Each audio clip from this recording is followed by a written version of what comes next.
Well, some Edmontonians aren't letting a fire ban in the city stop them from doing some outdoor cooking this May-long weekend.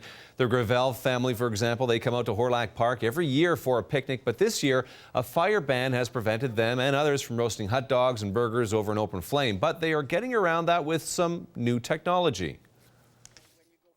This is called the Flashpan, and how it works is it has no propane, it has little fuel cells, little square fuel cells. You need 2 in the bottom, and then it cooks for approximately 15 minutes each. The 2 last.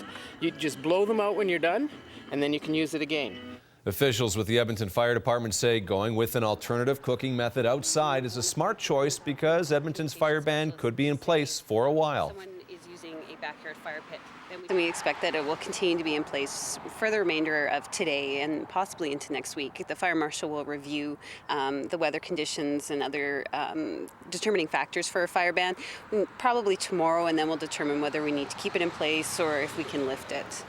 You can find out about all fire bans and watches across our province by logging on to our website and clicking onto news links.